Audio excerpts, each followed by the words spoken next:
All right. Well, thanks for being here today. Representative Imes and I are the audience. It looks like but we are on KET, so we'll be okay. But if you don't mind, please silence your cell phones. Just put those on vibrate, and we can call the roll. And there's no need for a quorum today, so we are okay. We're just information items. But if you can go ahead and call the roll. Representative Brown. Representative Imes. Here. Representative Johnson. Representative Palumbo. Representative Petrie. Representative Reed. Representative Bratchard. And Chairman Freeland. Present. Thank you. Our first presenter today for local government is the Department for Local Government and the Office of Federal Grants, and Billie Johnson, Executive Director, is with us today. And I've reminded each guest to try to limit what you say to around 15 minutes, and there might be a question or two. So if you care, go ahead and proceed. Thank you. Good afternoon, Chairman Freeland and members of the committee. And thank you again for extending an invitation to come and speak to you today. My name is Billie Johnson. I'm the Executive Director for the Office of Federal Grants within the Department for Local Government. Also in attendance with me today are my staff, my Community Development Block Grant Branch Managers, Jennifer Peters, Travis Weber, Mark Williams, Gabe Nickel. Travis Weber also oversees the Land and Water Conservation Funds and Recreational Trails. And then Scott Sharp is the manager of our Appalachian Regional Commission and Delta Region Authority. So once I've gone through the slides, they will be, they can provide any kind of answers to questions you will have after we are finished. So as you know, our Community Development Block Grants is a funding that comes from the U.S. Department of Housing and Urban Development, which is HUD. DLG administers those funds allocated to all cities and counties in Kentucky if they are eligible, except for entitlement communities. Now, our entitlement communities are Ashland, Bowling Green, Covington, Elizabethtown, Henderson, Hopkinsville, Owensboro, Lexington, Fayette County, and Louisville and Jefferson County Metro. So as you can see, the programs that are on the slide here for our public services, we have 13 recovery centers across the state of Kentucky that are providing housing and recovery services for up to about 2,200 people.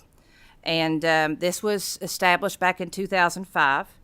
And of course, our ultimate goal is for residents of the recovery centers to achieve a life of sobriety and become a productive citizen in society. Also listed there is the recovery housing rehab. This provides stable temporary housing to individuals in recovery from substance abuse disorders. And this can be done, like it says, through the rehab and new construction and rental. If you go to the right, we have our economic development section of CDBG. A participating party has 2 years to meet our national objectives.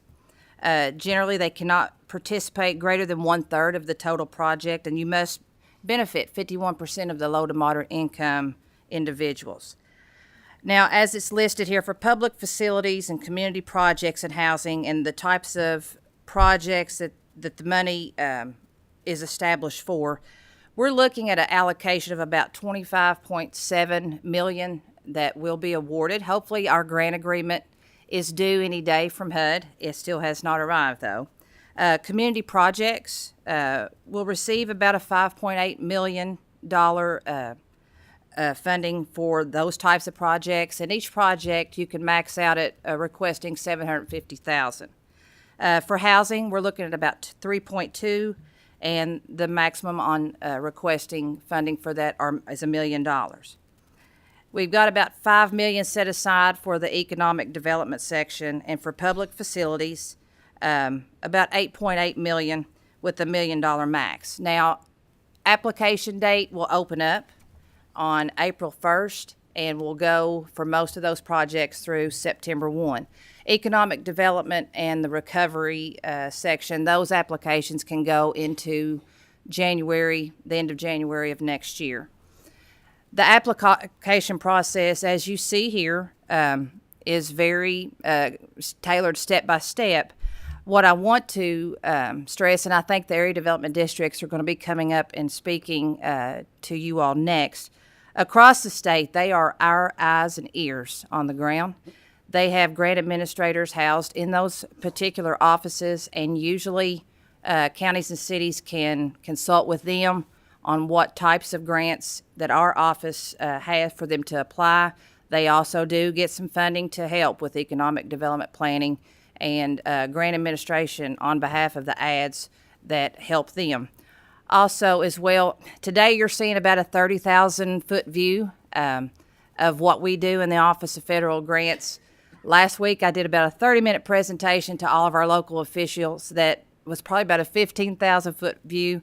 But thanks to our ads, the whole month of February, we are going to about 12 out of 15 of those ads, and we are conducting trainings with all new local elected officials, and they do have those options. We extend any invites to any legislators that would like to come to those ads as well if they want to hear more in detail what the Office of Federal Grants provides.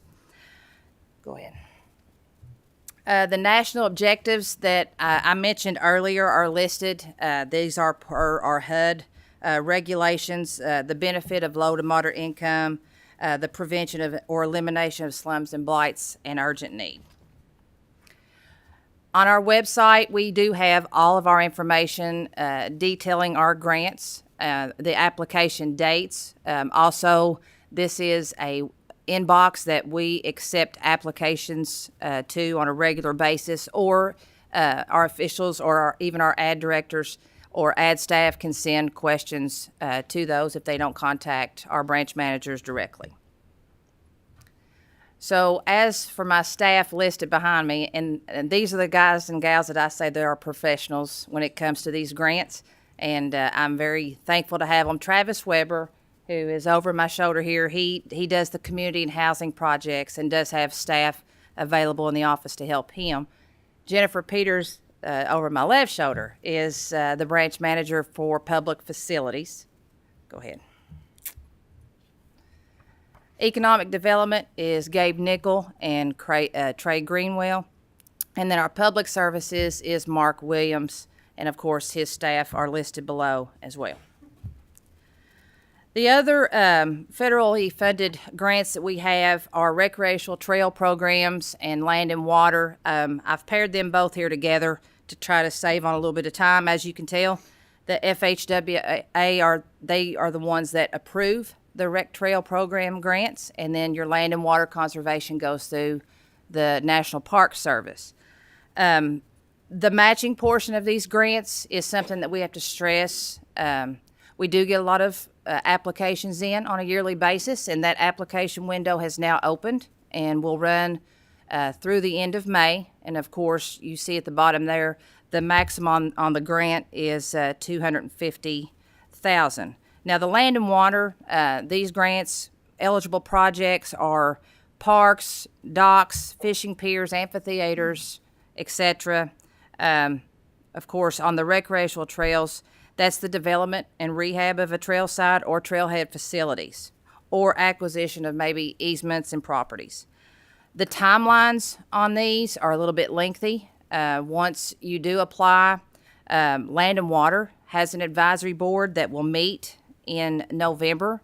Usually we hold in-person meetings, of course, through, as a result of the pandemic, they were online, but we have had our first in-person meetings, and usually they're grant administrators, either a representative from the ad will come and present on the project to the advisory board. The same situation for the recreational trail projects. There is an advisory board there. They meet usually in September. So probably project selections on these is not going to be till next year in January. And we hope that these projects can get underway once the National Park Service and once FHWA puts their approval, that they can start in the summer and fall of 2024. Jessica Hill is our program manager. She is not with us today, and then Travis Weber as well works with her. Our next and finishing up is our ARC, Appalachian Regional Commission, and Delta Regional Authority. Appalachian Regional Commission is made up of 13 states, and back in January, Governor Beshear was named the ARC co-chair, so that is something that is actually, we're very happy for that to happen. It's a year they rotate, and so we're glad that Kentucky has that year to be the leaders of Appalachian Regional Commission. There is some matching portions on this. I'll show you the map coming up next. There is 54 counties listed in the ARC region. These counties have an economic status, and if anybody has questions about these specific counties to figure out if they are a distressed, at-risk, or a transitional county, they can contact Scott Sharp or Sherry Mahan in our office, and they can give you that information to let you know what the matching requirements if you have an application to be submitted. The pre-applications for ARC are what are eligible right now. We're accepting up till about the end of October. Delta Regional Authority, this is something that I can brag on this guy sitting here beside of me that was very nice to help me with my PowerPoint today. But the DRA is set up and it only covers 3 areas of ad districts in the state, and that's down in western Kentucky, and then a few of the Green River ad as well. These are basic public infrastructure grants, transportation infrastructure. I know that we have 2 different types of funds, but in the past year or past 2 years, we have really done well. I think Jason will attest to that with the DRA, but they pretty much make the decisions after we submit the applications. That is the Delta, the DRA region per map there if you have questions about the counties. Go ahead. And if you're applying for those grants, you can look to your area development districts, and their information is listed there as well. Scott Sharp and Sherry Mahan are the program managers, and that will complete my presentation. And if you have any questions for any of my staff or myself, we'll be glad to answer. Thank you for that. And Representative Ratcher has joined us, and so we'll make sure he gets counted on there. Does any members have any questions for? I do. Ms. Johnson? Go ahead. You know, when you were talking about the Appalachian region, the map, like, why would like Edmonson County be on there but not Butler County? Who makes that decision? Yeah, go ahead. I'll let Scott Sharp, he's our program manager for ARC. And I'll speak to actually both programs on this. That map is drawn by Congress. Edmonson and Hart County were the most recent counties to be added. They, along with, I believe it was Robertson County, was added back in the early 2000s. Before that, we had 51 counties in the ARC region. But Congress, through Representative Rogers and everyone on the congressional staff, lobbied to have that region redrawn to include those counties. In Kentucky, there was also some counties in some other states that were added at that particular time. Can you, guys, can you like point to a specific project or program that ARC or the Delta has helped? I mean, just so I can get a grip of. For a specific county or just in general? general? Anywhere really. Just, I'm sure there's numerous. Just well, yeah, it would probably be better to explain the types of projects. The vast majority of projects we do with ARC are like water, wastewater projects. That's what we end up doing the most of, it seems like. But it's an economic development agency. So if we've got a project that in some way is encouraging economic development, ARC wants to try to be a part of that. It could be the renovation of a building. It could be running water, sewer lines, electrical lines, gas lines to an industrial park. Things of that type nature is what typically is done with ARC funds.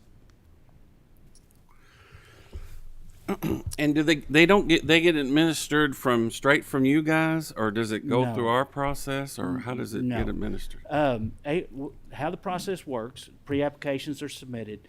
The governor will make selections or recommendations to ARC for approval, and then ARC will do the final approval. Now, if it's a construction project, it has to have what's called a basic agency, and that's another entity that handles federal funds. In Kentucky, we have a state basic agency, which is our CDBG section, and what would happen if they are the basic agency, funds would then come through from ARC to the CDBG section, and they would administer those funds just like it was a CDBG project. Other entities that serve as basic agencies here in Kentucky, the big one would be USDARD, and it would be handled the same. A notice to obligate funds would go to USDARD, and then they would administer those funds just like they administer their RD projects. The other one that we use sometimes, it's only if they have money in it, EDA, Economic Development Agency, they will administer those projects, have those. But those are the three we have that serve as basic agencies for construction projects. Now, if it's a non-construction project, for instance, it's a hospital, they're buying a piece of hospital equipment, a CRT machine or something like that, because that's just an invoice, ARC will administer that from the federal office. And also, just one last thing, I'm from Louisville, and I'm kind of ignorant on a lot of this, but I've got a lot of. There's only 3 of us, so I'm gonna get all I can get out of you. So the Pennyrile, you're with Pennyrile, right? I am. So you have a district. Now that ARC, I'm sure that's not mapped to your district. They're not. But you operate it, you manage ARC, or what? Go ahead, you're We are not part of the ARC region. The Pennyrile Area Development District, which you see the screen there, That's the West. we are part of the Delta Regional Authority that Billy talked about earlier. And to your question, we're actually going to go into a little detail about a project that was recently funded by the Delta Regional Authority and just give you an overview of how that process worked and what it has led to. Great. Okay. I'll pay attention. Anything else, Representative? One more thing. Okay. The recreational trails, that's been a big thing through our legislature. And so do you go back there if you don't mind. Uh-oh.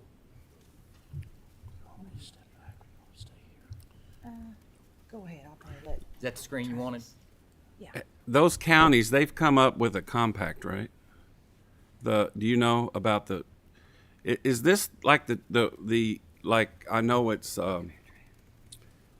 Perry County and some of those other counties that have these mountain recreational trails. Is that the same thing? Oh, no, this is a totally Okay. different than the KMRRA, the Kentucky Okay. Mountain Recreational. Though that is a resolution, I think is what it's called, but it was set up for 37 counties. And on that part of it, only 19 counties have signed resolutions to adopt. And there's a board that they're working on, and that is to establish a trail all throughout eastern Kentucky. Yeah. Okay. Now, this is totally separate. Okay. All right. Thank you, Mr. Chairman. Thank you. I just had one question. It was with the recreational trails and the land and water conservation. I'm from West Kentucky, where the tornadoes came through, and I know East Kentucky has had the flooding issues. Has there been any issues? I know a lot of the trails had to be cleaned up in our area, and there's debris still in the water. I know most of that is through FEMA. Have there been any issues with the two where maybe they're saying, well, you need to use FEMA, or FEMA saying you need to use the state? Are there issues with that are keeping things from getting done? Go ahead. No, we have had some efforts of local volunteers and organizations that have pitched in to kind of do a lot of the cleanup on those trails that we've heard locally. But from our perspective, these funds really wouldn't be able to assist with that. Well, thank you. I don't guess there's any other questions, but thank you so much for being here today. Thank you. I believe, Jason, you're next. here. You're already here. So, But I'll And, scoot over one. Thank you so much. It is a true partnership. Yeah, we work yes. very yes. good together. But we'll let Jason get situated. He is with the area development districts, and I know Jason well. He's Penny Ryle and Purchase area are two that I will get to work with, have the pleasure of working with. So I know Jason well. He's the executive director of Penny Ryle, and thank you for being here, sir. So we'll just first start off, I guess, by introducing ourselves, but I do want to follow up with Billy. It is a true partnership with DLG and the area development districts across the state, and quite frankly, we couldn't do what we do without that partnership. And you know, the main reason that partnership is so important is because of the dividends that it pays to our local communities and the access that they have to all of these funding opportunities. But we'll kick things off, if it's okay, Mr. Chairman, by introducing ourselves. Yes, please My name introduce. is Jason Vincent. I am the executive director of the Penny Ryle Area Development District, located down in Hopkinsville. I also currently have the honor of serving as our chair of our statewide association of the Kentucky Association of District Directors for about four or five more months, I believe, then turning it over to him. But Eric, you want? My name is Eric Sexton. I'm the Executive Director of the Barren River Area Development District in South Central Kentucky, Vice Chair of our association, and currently Legislative Chair of our committee at the state level. Good morning. My name is Adam Onan. I'm the Union County Judge Executive. Hit that mic on that It little says green it's button. green. Yeah. I think, yeah, there you go. My name is Adam Onan. I'm a Union County Judge Executive and current proud owner or member of the Green River Area Development District. We're proud of our district. I'm Steve Henry. I'm the Webster County Judge Executive and also the chairman of the Green River Area Development District. Very proud to be here this morning and really appreciate the opportunity to talk to you all. So, one of our primary goals as a regional agencies is to help our communities bring their projects from development to completion. And we do this in a variety of ways, and today we're going to focus mainly on how our work connects to federal funding opportunities. In front of you, in your packet, you'll see a couple of examples of how information about funding opportunities is shared with our local governments. This is an example from the Penny Ryle Area Development District. However, it is a common way of how information is shared throughout all the 15 ads. And on that note, we just want to say thank you for the additional support that was provided to the ads during the last year's budget session. What that did and what it is doing is giving us the capacity to continue to do what we're here talking about today.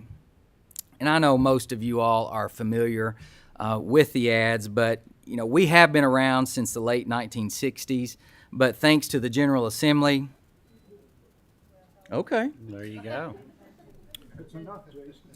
Are y'all want me to stop talking? That is the hook. Wow. Rolling black. Rolling Blackouts. He said that.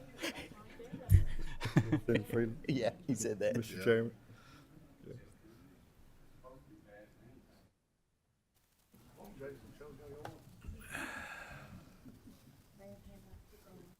Still got to get Can you hear? probably got to get the camera back. So, okay.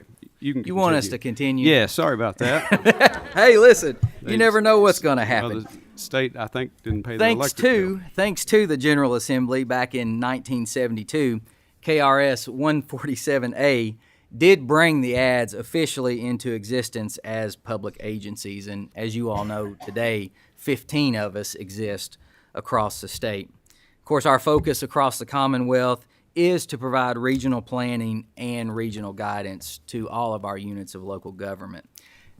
Well, you won't see on the screen, but our board of directors is made up of judges, county judge executives, mayors, and we also have citizen members from each of the counties that we serve. And our board of directors are responsible for setting policy and approving our budgets. And with their oversight, we operate many regional initiatives, which you're going to hear about a little bit here in just a second, and even work through committees that help improve the quality of life of the citizens that we serve. Now, as part of our planning efforts, we maintain financial accountability to federal, to state, and to local funders. And while our boards contain elected officials, we always try to operate in a nonpartisan manner, all while providing technical assistance to our local governments and communities. And I'm going to turn it over to Eric now, who's going to talk just briefly about some of our process. Sure. Thank you, Jason. Thank you again for the opportunity to be here today. As our friends at DLG spoke and have mentioned, the ads provide technical assistance with several federal and state grants. We inform our communities when those grant opportunities become available and offer assistance to them in the technical writing and administration of those grants from start to finish. One opportunity that we provide certified grant writing staff for is the Community Development Block Grant Program. We also work with the Economic Development Administration. EDA is the Area Development District's federal cognizant agency. So many of the planning dollars that flow from EDA to the Department for Local Government come to us via the Joint Funding Agreement, or the JFA. It's already been mentioned, the western part of the Commonwealth works with the Delta Regional Authority, which allows them to partner with the federal government to improve regional economic opportunities. And similarly, the 54 counties in the ARC footprint have a similar mission of improving economic outcomes through project planning and development. And while we do work with other stakeholders, both federal and state, from Transportation Cabinet to others, another agency we work closely with is FEMA. And we do that through, pause. Yeah, it's up. Thank you. Is that right? Technology. Will it go forward? Just try it this way. Sorry. Can you hit that? No, You tried that? I think it's because of this. So there we go. Okay.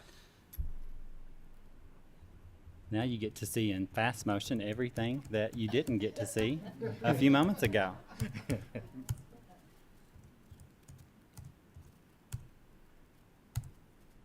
All right, and I was lastly mentioning we do partner also with FEMA and our state Kentucky Emergency Management Office through our regional hazard mitigation planning. We help leverage opportunities for pre-disaster mitigation, hazards, and flood mitigation funding. And we work with the Office of Homeland Security on an array of programs that benefit firefighters, police, and others.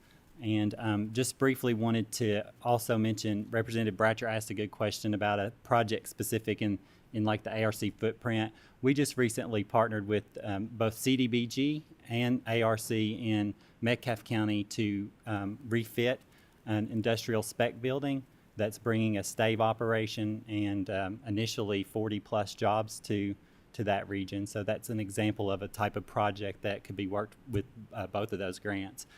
And so the main thing that we want you to know are the ads is here to help assist communities by providing that technical staff to help develop, apply for, and administer project funding.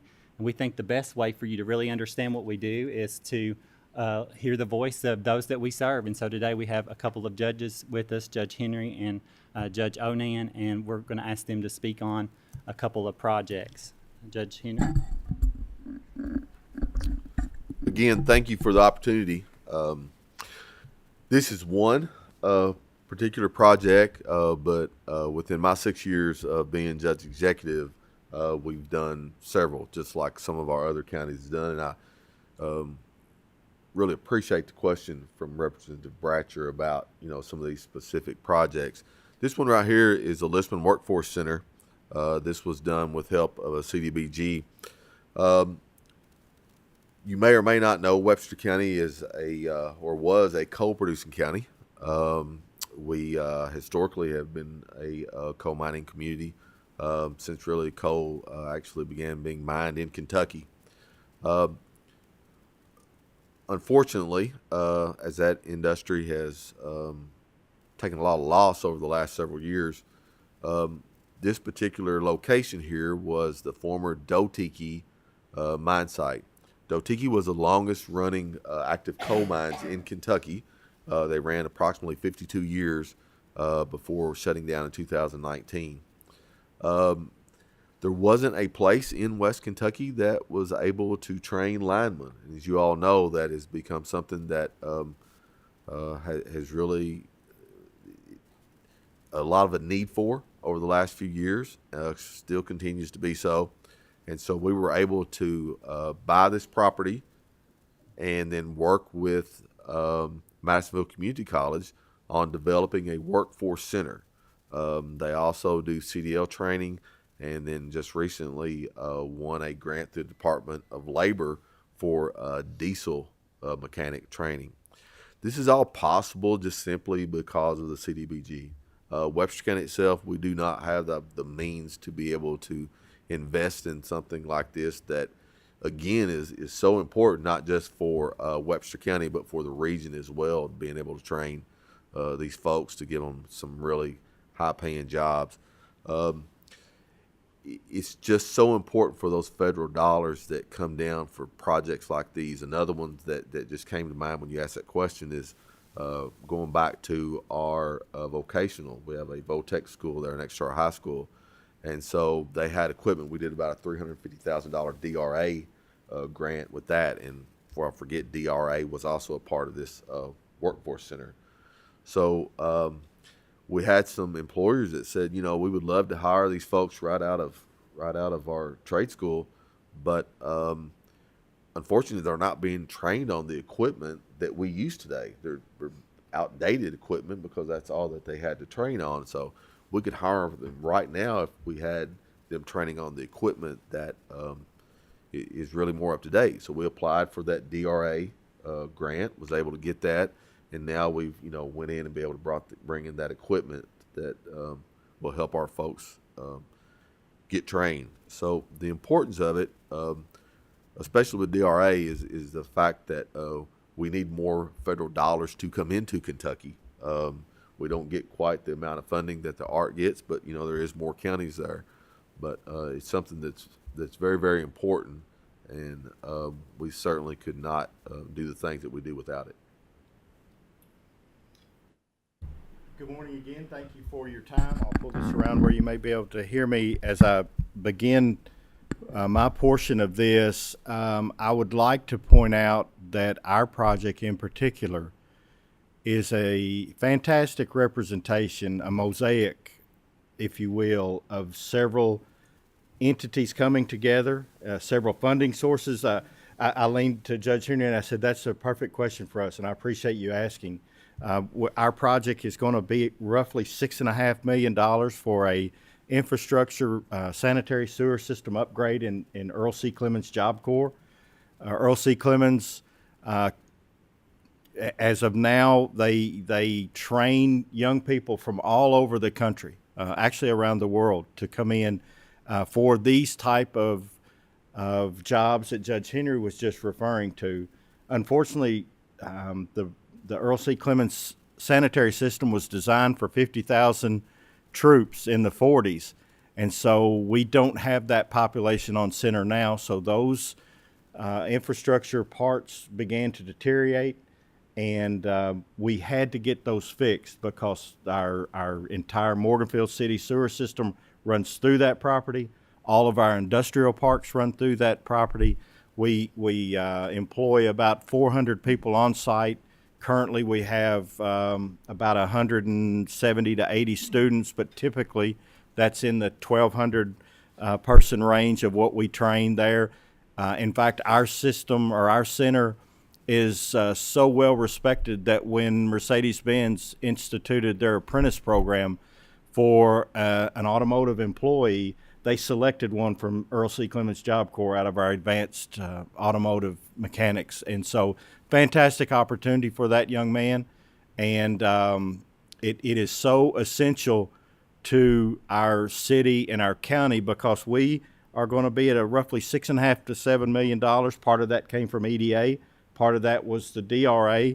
Some CDBG money was in that, and some coal severance. So we had so many different aspects to fill that pot for us. And eventually what that full pot means is that my taxpayers, the people that I represent, are not the sole burden holder for that refurbished project. So I say all that to say this.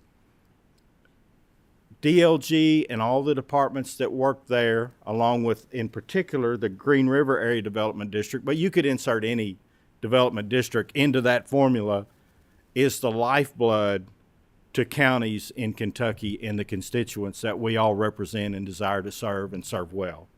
And so it is, they have ideas, they have, our ad districts have grant writers that walk us through these projects.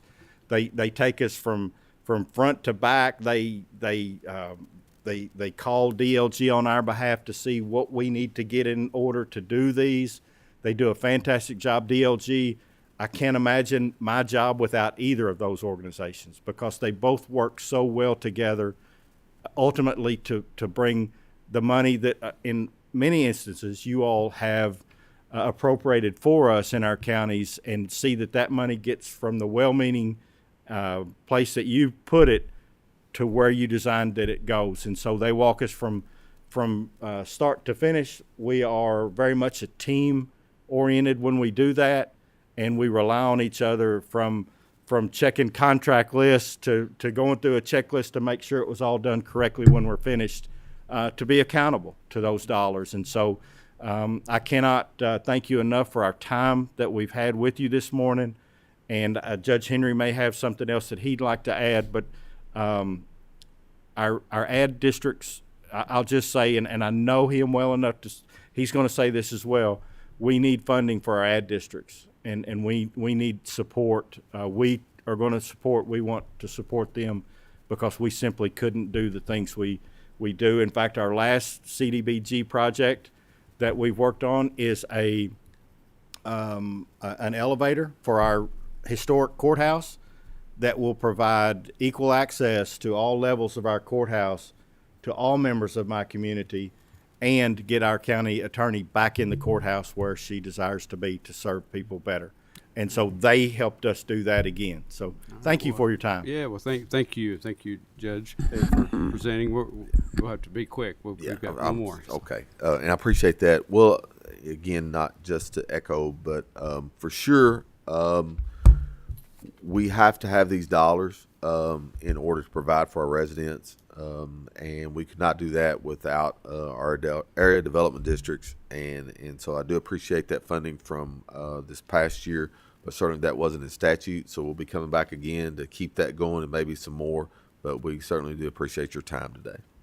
Thank you so much. And just one quick question, Jason, and I know from speaking with the mayors and judges, you reach out to them, they reach out to you. There's good communication.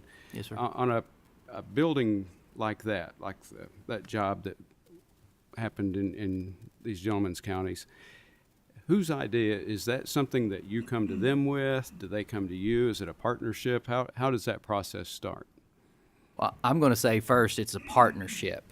Right. And I think you would see across the state that the area development districts are continually meeting with all of our local officials so that we better understand what their vision is, what their needs are for their communities. And that way we know what those needs are, and when a particular funding opportunity comes around, we can pick up the phone, call, hey, Judge, this has come available. You need to think about. That's how that might work. Mm-hmm. All right. Well, thank you all for being here today. Thank you so much. Thanks for making the trip. And we do have one more presenter today, Mr. Josh KEATS. He can make his way to the table. Also, the guest, Kentucky Office of Homeland Security. Thank you, sir.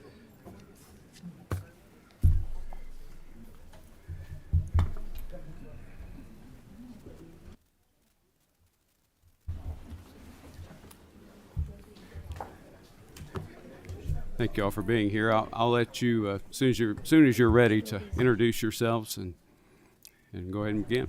Mr. Chairman, we'll get our slide deck pulled up.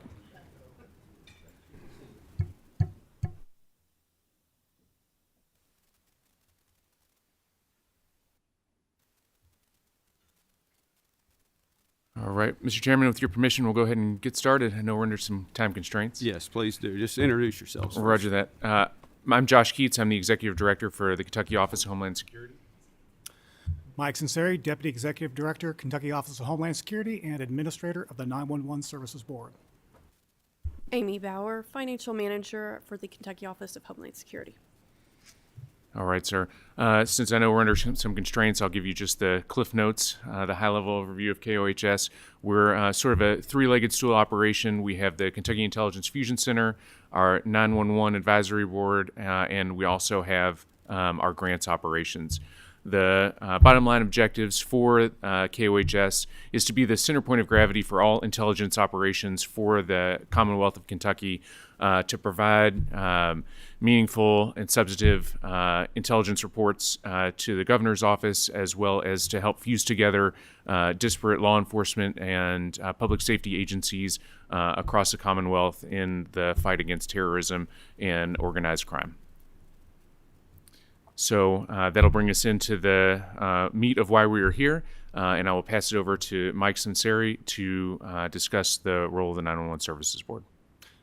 Thank you, Josh, and thank you for the opportunity to speak to the committee today. So I've been with the Office of Homeland Security since 2016, and the Administrator of the 911 Services Board since the beginning of 2018. Prior to that, I spent the previous 20 years as a staffer for the Legislative Research Commission, which I held various roles, including the last 17 in the Public Information Office. So good to see some familiar faces here. So we're going to start off talking about the 911 Services Board, what we do. The primary duty that we have is collecting and distributing wireless 911 fees. And it's important to distinguish because any fees on your landlines is still set, collected, and spent all at a local level.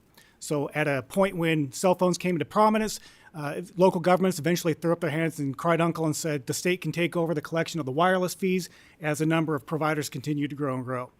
So we collect, the fees are as follows.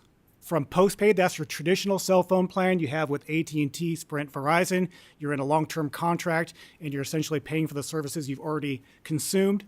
That is 70 cents per month. That you can be found on your cell phone bill, along somewhere in the 18 pages of fees and other information that you get from your big carriers. Prepaid, that came into being in 2016 through legislation passed, House Bill 585. So that is collected at point of sale. And prepaid at that time was primarily phones that would have a set number of minutes or data. It would run out, so you'd go out and buy a card, a physical card, that would add additional minutes to your plan and would re-up your subscription at that point. So it was determined that people who had phones of that type did a refresh of those on a scale that equated out to 93 cents being the same approximate yearly fee as the postpaid at 70 cents. So it's approximation there. Now, in the meantime, there are a lot of carriers now offer plans that are month to month. They look just like a traditional postpaid plan, but you're just paying for 1 month of service in advance at a time. So that still counts prepaid. So that's collected along with sales tax, forwarded to the Department of Revenue, which then forwards the fees to the 911 Services Board on a monthly basis. So of every dollar that comes in through the wireless 911 fee structure, 97.5 cents goes right back out to your local 911 call centers.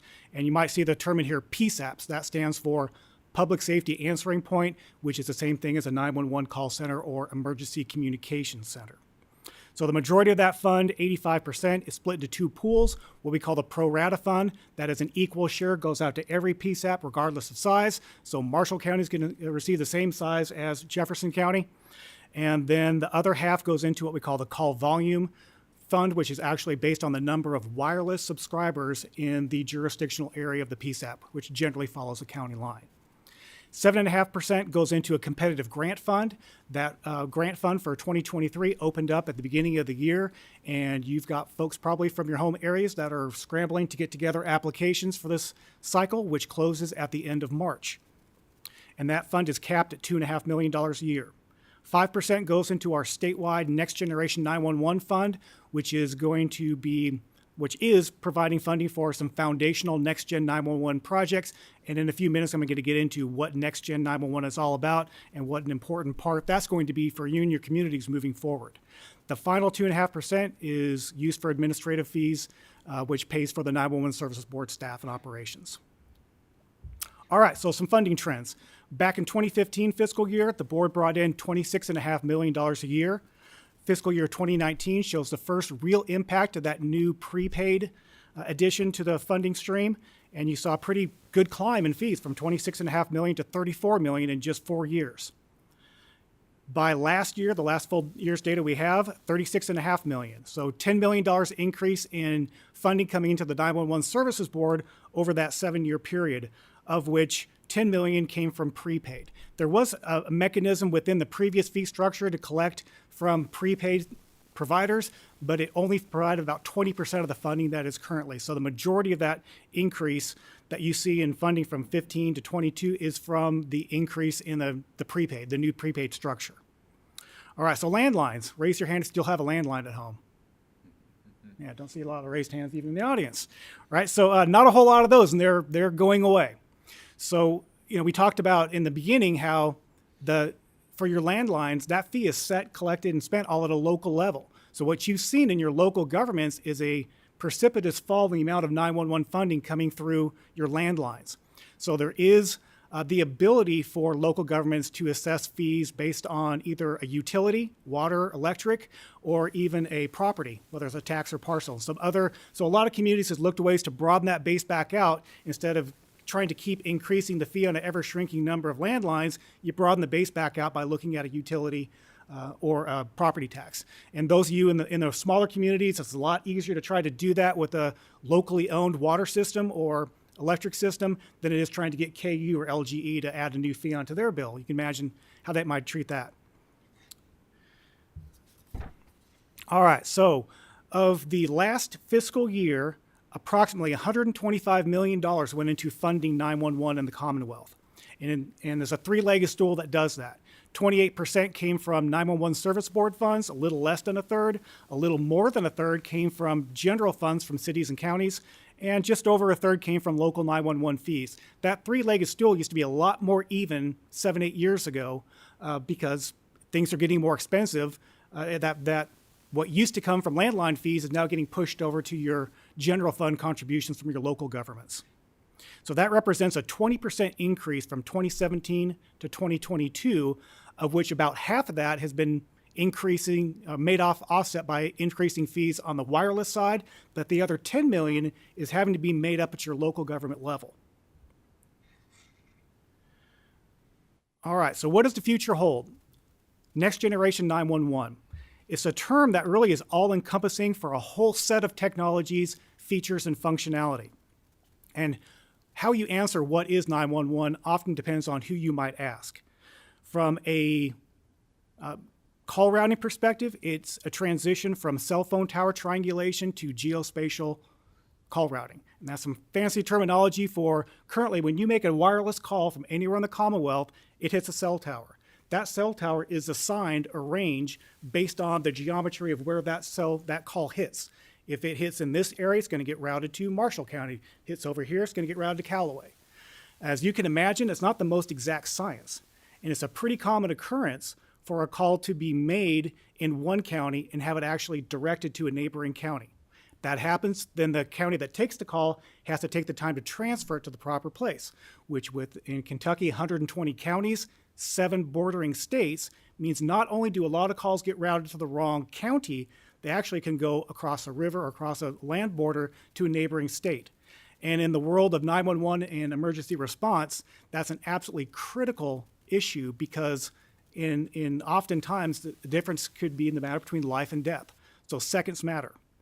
So in a next-gen environment, the calls are routed geospatially based on the actual physical location of the phone, which is a much more accurate methodology of routing calls. It also allows the end user to be able to do things like send text, photos, video to 911 and the other way. And also from an IP standpoint, or IT standpoint, it allows for all of our 911 call centers to be connected on a single network. So in the event of a natural disaster or a man-made event, fire, catastrophe, flooding, whatever, all call traffic can be routed with a flick of a switch to not just a neighboring county, but anywhere within the network. So it allows that interoperability across the state. So the most important thing to come across to you all from a standpoint of public safety is Next Generation 911 will reduce response time and save lives. Right, so what kind of challenges do we have to meeting our next generation initiatives at a local level? Well, as we mentioned, we've got the ever-diminishing landline fees, which puts less money into the general funding pool. PSAPs are suffering from staffing issues. As you can imagine, we're in a pretty low unemployment state right now. And if people have a choice between working in a 911 call center where you're dealing with people having life-threatening occurrences on a daily basis versus working in a lower stress environment where you can make the same money, it's a difficult draw for our 911 centers to continue to attract candidates to fill those vitally important positions. And also, the fact that we now have these updated standards that require us to have the most detailed, accurate mapping possible to be able to do our next generation 911 endeavors, that is placing a burden on some of our smaller counties who may not have the resources. The last folks we heard from was area development districts. A lot of our more rural counties rely on ads to provide their GIS services for them because they may not have that capability within city or county government. So what kind of resources do we have available to our folks out in our local county level, city county level? We have our competitive grants, which we talked about a bit earlier. $2.5 million a year goes out to help our 911 call centers get the equipment they need to be next generation 911 ready. And that grant program has been in effect for well over a decade. It's provided tens of millions of dollars of funding. And our call centers are in a pretty good state of readiness as far as having that crucial equipment ready for next gen. And we talked about earlier that 5% of every dollar that goes into the Next Generation 911 Technology Fund that was created by Representative Blanton back in 2020, House Bill 229, that redirected a sunsetting fund that was called Cost Recovery. That pool was set up to help offset the telco's cost of building up the infrastructure to handle wireless 911. And that sunsetted back in 2019, and it was replaced in 2020 with a new funding pool. No increase in the fees, just redirected that sunsetting fund into a new pool to start our foundational next-gen projects. And in last year's session, we bolstered that. We doubled the size of it from 2.5% to 5% through legislation sponsored by Representative Mark Hart. And that is going to allow us to maintain the projects we have going now. And then we have our federal next-gen 911 grants. Kentucky qualified for a federal grant last in 2019. That provided $2.2 million from the federal government, required a 40% project match, which was $1.4 million, for a total project value of $3.6 million to really launch our foundational endeavors.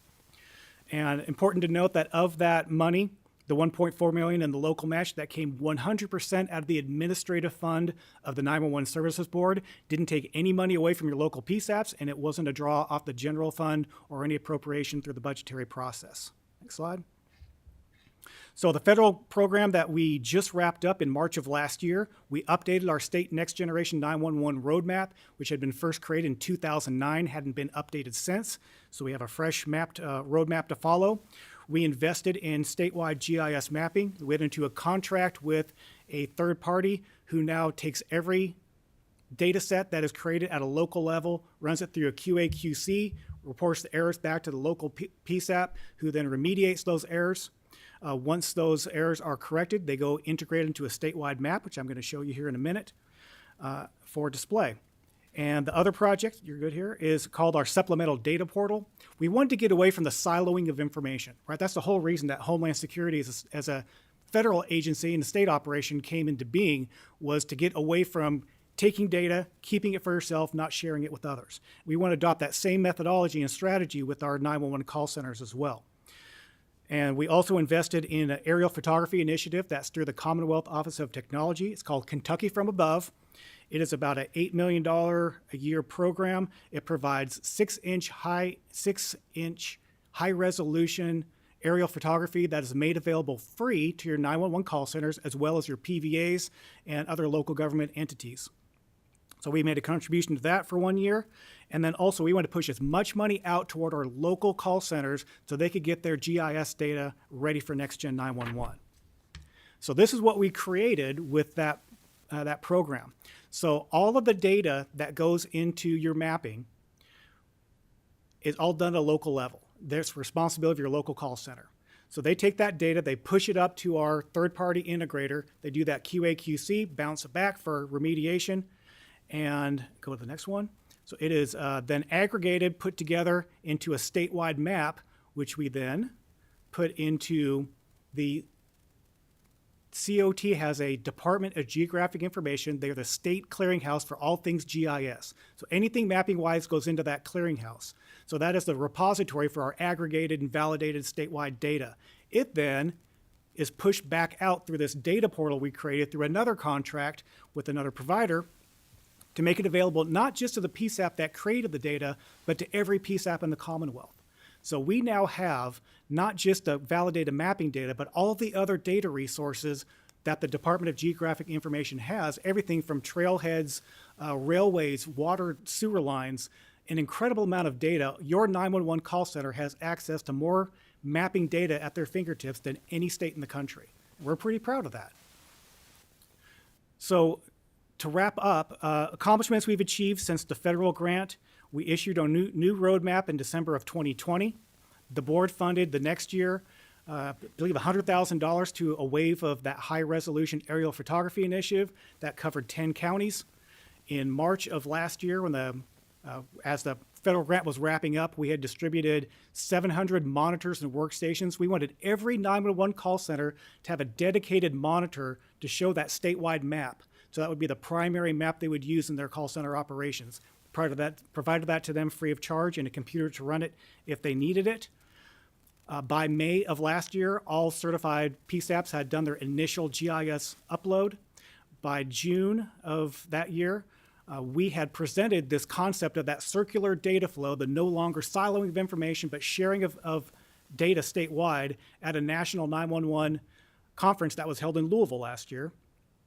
And that was such a success that the company that runs the data portal, they actually had us shoot a promotional video that is on their website. So Kentucky now is being featured as one of 3 projects in the country for doing some cutting edge work in GIS and Next Generation 911 foundational projects. By December, we had 99 of our PSAPs live with this radius mapping. The big reason we don't have all 117 is because KSP is undergoing a major equipment refresh, and they wanted to wait until they finished their project before they got uploaded. So that's 16 of our PSAPs plus Fulton County operates as a satellite off that network, and then we have one more that just moved into a new center. They're actually getting live with Radius here in the next week. And another element that came with this project is called Eclipse Analytics that allows really in-depth analytical tools of call center operations to help increase efficiency. So my goal going into 2022 is to have half of our PSAPs, their GIS data to be Next Gen 911 ready. And pleased to report to the group that we finished the year with more than 60 PSAPs that have reached that threshold. And one of the things we did to create an incentive, if you could toggle over. So Alt-Tab again. Oh, did we lose it? Oh yeah, click on the link here. We created a dashboard, and that will, oh no. Oh wait, go to the last tab. Go one tab to the left. There it is. So we're going to create a little competition amongst our call centers. So we had created this map that shows the current status of everyone's mapping data and color-coded it based on where their current status is. So you can see any county that is in green has had their data meet the next-gen threshold. Their data is next-gen ready. They've got 100% critical error-free. And then beyond that is color codes. Anyone in blue is at least 98%. So Amy, click on Marshall County there. To the left, to the left, to the left. Oh, click off that. There you go. Well, you got Callaway. Click right in Marshall. Click on the dot. There you go. One click. Just once. There you go. Okay, so if you click on any county, it's going to tell you the last time they uploaded their data, their current accuracy, the number of critical errors. So Marshall County there, they're so close, they're at 99.997%. So they only have 20 critical errors left. And if you scroll down a little bit, you see that in this, you see the total number of features. So some of these counties you might click on, it shows they have 20,000 critical errors. But as you can see with Marshall here, they've got almost 1 million features. So 1 million different data elements within that package for a pretty rural county. So that's actually pretty high for a small county, which means you've got very detailed mapping going on in your area. And that's wonderful. Because the whole premise of Next Generation 911 is that geospatial call routing. The more accurate mapping information you have, the better off you are. And I'll take just a moment to share how it's critically important, I think, that we did it the way we did. A lot of other states got really enamored with that IP connectivity, that networking, and the geospatial call routing because the fancy bells and whistles that come with it. They spent millions of dollars to spin up this system, only to realize when they tried to cut people over from the legacy environment to the new system, they couldn't trust their mapping. If you can't trust your mapping, you can't route your calls. So we turned that model on its head. We're investing heavily on the mapping first. So when we get the funding, we do get the funding for the core services, the call routing, and the connectivity, we can cut people over much faster because you have to maintain both systems concurrently as they're switching over to the new system. So toggle back over and get back to our slideshow. Again. There you go. Next slide. Okay, so what's next? So we have done all the foundational elements we can do with the structure that we have. So the next step is what's called ESINet, and that's that IP connectivity to put everyone on a singular network, and that what they call core services, which is a geospatial call routing. Now there is potential for another round of federal grant funding. There's been multiple attempts at the last couple years to get some funding in. It's been in language that passed the House, but not the Senate. Right now there's some language in a FCC Spectrum Auction Authorization Act that is going to be up for consideration in the next month, but of course you can't count on that. Next, you can skip that one because we got our website to work. So where we are currently is we've done all we can do with the money that we have. We've maxed out our existing resources. We juggled funds around. We were directed from one pool to another. We've got enough funding to keep those foundational projects that we have currently going moving into the future. So what's it going to cost to get us to the next phases? What has evolved in the last couple of years from states that have gone down this path before us is it's become a population-based calculation. And the information that we have is based on states with populations greater than 6 million or less than 3 million. And of course, Kentucky falls just about perfectly in between that range. So I can't tell you exactly what the figure will be, but I can say that with utmost certainty, it'll be less than $7 million a year for the first 5 years of the program. So that's the kind of money we're looking at to take us into that final fruition, full statewide Next Generation 911 with the IP connectivity, the geospatial call routing. And it's a lowest figure as it is, which is far lower than some of the states that have gone before us because the technology has evolved over the last several years, and we've done a lot of the legwork that's going to help that transition go a lot more smoothly. And that's going to provide things to your call centers, such as that far fewer transfers, greater accuracy, caller location information, and the ability to get first responders to where they need to go in the quickest possible manner. And that's all. That usually is a 45-minute presentation. I think we raced through in 20. I think I might have taken 2 breaths in that entire presentation, but I'd be more than happy to answer any questions you might have. It's great information, and so around $7 million a year for the next 5 years. No more than. No more than. And okay. Possibly far less. Okay. Representative Imes, do you have any questions? You all and presenting all of this to us. I am married to the judge executive in Callaway County, so I hear about the 911 a lot. So I appreciate what you all are doing. Thank you. And we provide a significant GIS grant to Callaway County in the last couple of years, and they're doing some wonderful things, including the 3-dimensional mapping of all your buildings there on campus. So you guys are going to have some great mapping. We showed how Representative Freeland is at 99.997. I believe Callaway's at 98.5%. And part of that hurdle is because you've done so much on your latest mapping initiative that you're very close as well. Well, thank you. It's very important work You that bet. you're doing. We appreciate you coming by and giving us a quick update. Absolutely. So last thank- thing I do want to point out is that the basic fee for 911, that's 70 cents a month. That was the rate in 1998, and that is the rate that it is today. All right. Thank you.